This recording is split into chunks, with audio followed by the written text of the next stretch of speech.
Lalu itu ada yang bertanya ya, jadi Mas, apakah Jepang itu memang keris buat poligami ya? Itu bentuknya seperti apa sih gitu loh.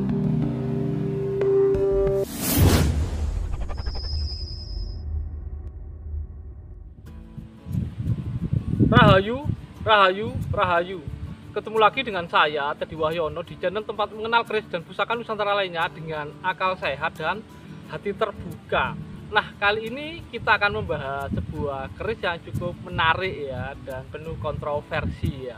Jadi beberapa hari yang lalu itu ada yang bertanya ya. Jadi, Mas, apakah Jepang itu memang keris buat poligami ya?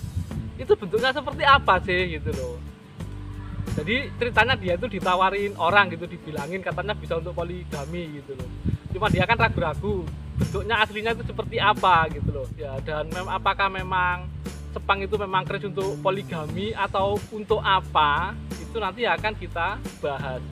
Nah, sebelum saya bahas, buat teman-teman yang belum subscribe, silahkan subscribe dulu biar tidak ketinggalan informasi dari channel ini. Nah, jadi kalau teman-teman di dunia perkerisan, apalagi di beberapa video yang pernah teman-teman lihat, memang ada salah satu dapur keris yang terkenal buat poligami ya. Jadi apakah memang benar itu buat poligami? Nanti akan kita bahas ya. Jadi menurut beberapa senior di perkerisan sama yang di ensiklopedi keris ya. Jadi sebenarnya keris Jepang itu untuk apa ya? Nah, kalau tentang bentuknya, jadi ini ada salah satu bentuk keris Jepang ya.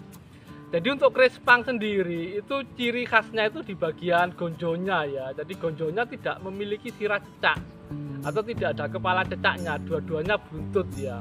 Kalau di ensiklopedi keris itu paling enggak yang umum itu ada dua ya, itu yang sederhana itu.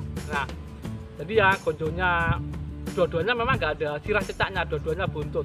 Kalau yang satunya seperti ini ya, jadi ada kayak kinyutnya gitu ya, lebih rame lah istilahnya ya, yang salah satu itu ya. Nah, ini yang salah satu bentuknya itu seperti ini, contohnya keris Jepang.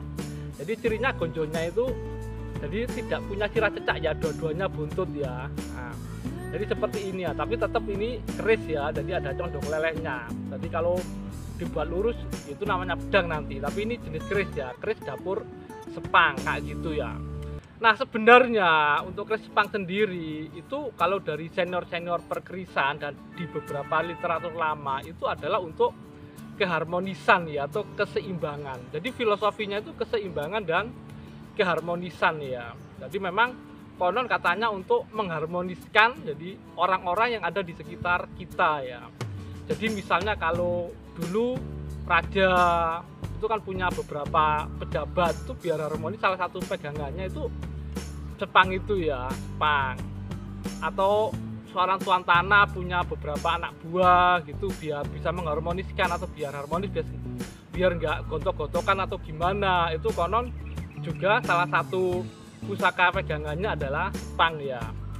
Sama kalau di keluarga, biar keluarganya harmonis itu pakai Jepang ya. Jadi memang seperti itu ya. Jadi memang kalau ada yang bilang buat poligami sebenarnya ya nggak sepenuhnya salah, tapi bukan itu tujuan utamanya ya.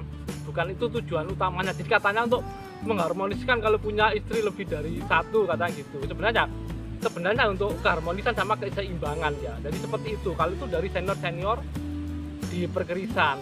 Sedangkan kalau yang di ensiklopedi keris, jadi untuk keris dapur Jepang sendiri itu memang untuk membina kerukunan dalam rumah tangga ya. Jadi memang nggak bertentangan dengan yang apa yang dikatakan senior-senior, yaitu keharmonisan atau keseimbangan ya. Jadi biar rukun ya rumah tangganya itu. Jadi pegangannya Jepang. Bahkan kalau di ensiklopedi keris juga ditulis ya, ada yang mempercayai jadi agar si pasangan itu cepat punya momongan, itu konon pegangannya juga Jepang. Jadi seperti itu ya. Nah, jadi tentang pertanyaan tentang apakah benar keris Jepang buat poligami itu ya. Jadi memang nggak sepenuhnya salah sih, tapi bukan itu tujuannya. Sekali lagi bukan itu ya. Jadi kalau filosofinya sendiri adalah sekali lagi keseimbangan dan keharmonisan ya. Dan memang kalau dibuka ensiklopedi sekali lagi ditulis untuk kayak kerukunan rumah tangga atau keharmonisan ya. Jadi memang untuk itu ya. Jadi bukan untuk istilahnya poligami.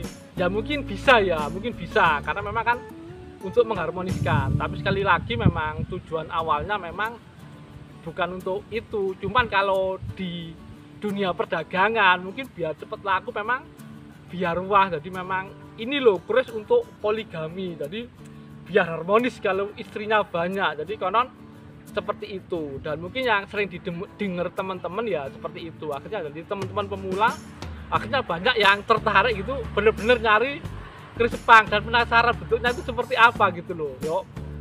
Yo apakah dia memang ada niatan untuk poligami atau enggak juga kita nggak tahu gitu loh. Tapi paling nggak bentuknya itu seperti ini ya. Nah seperti ini.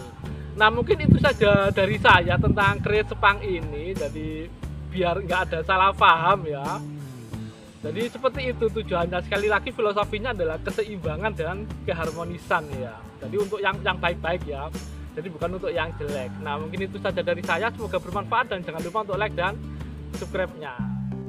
Kapati Amarsudi sudoning hawa lan nepsu pinesu tapa brata tanapi ing siang ratri.